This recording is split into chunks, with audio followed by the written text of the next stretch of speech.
Sa magandang tanghali po sa inyo. Sa videong ito ay kukunin lang po natin yung top speed nitong Honda Click version 3 ng kapatid ko. Titignan na rin natin kung gaano niya mabilis makukuha yung 0 to 60 at 0 to 100 kph. Let's go! So para po sa mga nagtatanong kung bakit natin kukunin yung record na yon, yung top speed, yung arangkada, yun po ay dahil kasama po siya sa experiment natin sa pagkukumpara ng 15 grams na flyball or ng stock configuration ng mga Honda Click versus dun sa ilalagay natin na 13 grams na flyball. So syempre para makuha yung comparison na yon, kailangan natin sukatin yung top speed, yung arangkada, yung 0 to 60 at 0 to 100 kph nitong all stock na motor na to. So para malaman na rin natin yung capacity, yung kakayahan ng motor na to, makita yung pinaka-limitasyon ng bilis po niya. So disclaimer lang po, gagawin po natin siya sa pinaka-safe na lugar na alam po natin na walang mapapahamak, at gagawin po natin siya for the sake of experiment, the sake of comparison. Wala na pong iba. Para na rin po magkaroon kayo ng idea sa kung ano nga ba yung kakayanan ng all stock na version 3, at para magkaroon tayo ng baseline kapag nagpalit na tayo ng mga iba't ibang parts dito sa CVT po niya, kagaya na lang po ng flyball or ng bola. At take note lang po, itong pagta-top speed na gagawin natin, huwag nyo po itong gagawin sa mga public road na maraming sasakyan dahil pwede kayong makapahamak. So kapag nagta-top speed kasi tayo, iba yung adrenaline rush natin, kung kaya naman minsan hindi natin makokontrol yung pagdadrive natin.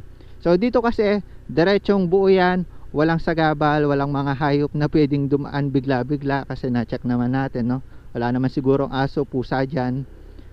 Ayan, meron lang ibon, buhangin. Ito, ayan, chinek natin. Pangalawang rounds na natin para ma-make sure natin. At sa sukat ko, around nasa 1.5 kilometers yung layo nito. By the way pala, bukod sa all stock po, itong motor na to, nailagay rin po natin sa standard pressure or PSI yung mga gulong. So kanina binombahan ko po siya based sa standard na nakasulat dito sa sticker natin dito sa harap, which is 29 PSI sa harap, 33 PSI sa likod. Sa CVT wala pa po tayong ginalaw dyan. Sa makina lalong lalo na wala pa po tayong ginalaw dyan. Kaya naman all stock po itong gagawin natin top speed at arangkada test po natin. Yung gagawin po natin, dalawang set, isang naka standard position tayo na ganyan, at pangalawa po is yung medyo nakayuko ng konti. Tapos ulitin ko lang, kukunin natin yung arangkada, kaya naman susukatin natin kung ilang segundo natin makukuha yung 0 to 60 at 0 to 100 kph. Tapos sa top speed, basta nakarating tayo dun sa dulo at naka full throttle tayo, yun na yung sasabihin nating top speed natin. Kaya hanggat maaari, full throttle tayo agad. Yun, start na natin. So yun, start na po natin. All stock Honda Click version 3 arangkada plus top speed test. 1, 2, 3, go! Piga! 42, 45, 60. Woo! Ayan, 80, 87, 90, 4, 5, 6, 7, 8, 9, 100, 3, 103, na-stack up, 4, 104, na-stack up, 5, sumilip yung 5, 105, 6, sumilip yung 6, di na kaya. Ay, tsaka liliko na dito eh. So yun, 106. Expect natin is 107 kasi yun yung nakikita ko sa iba. Pero yun, depende po yun by the way sa kondisyon ng kalsada. Kung makikita nyo po ngayon, sementado yung kalsadang tinatahak natin, pero alam naman po natin na mas mabilis umandar yung motor or mas mabilis at mas smooth yung takbo niya sa asfalto. So mas mabilis po yung takbo niya doon.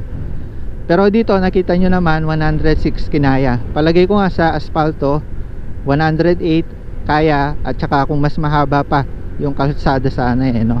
Pero try naman po natin, second round po natin, is nakayuko po tayo. Paalala lang po ulit, wag po itong gagawin kung walang sapat na karanasan. Also, wag na wag rin po natin itong gagawin sa public na kalsada or national highway. Katulad yan, ayan, dyan, maraming kalsada dyan, pero dito tayo lang, as in tayo lang, walang ibang sasakyan dito, kahit mga hayop, mga tao. O kung kaya naman wala tayong mapapahamak, kung sakali man tayo lang mapapahamak. Pero syempre, ayun, ingat tayo, ingat.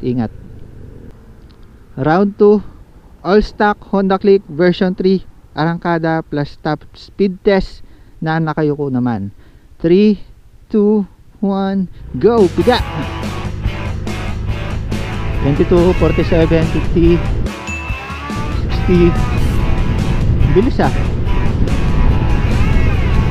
Ayan, 84, 89, 92, 94, 96, 98, 100, 1, 3, 4, 5,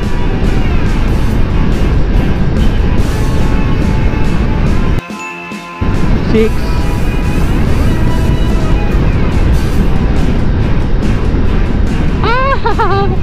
Stock up na siya sa 106 talaga.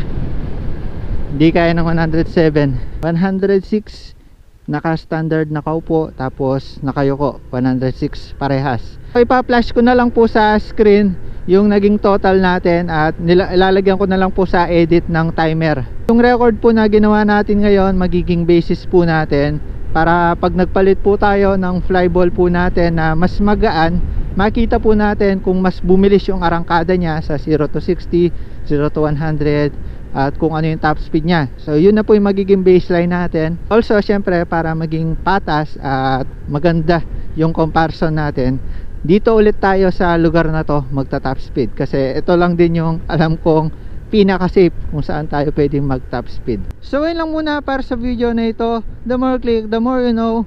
All stock version 3 Honda Click arangkada plus top speed test. Bye bye. Woo!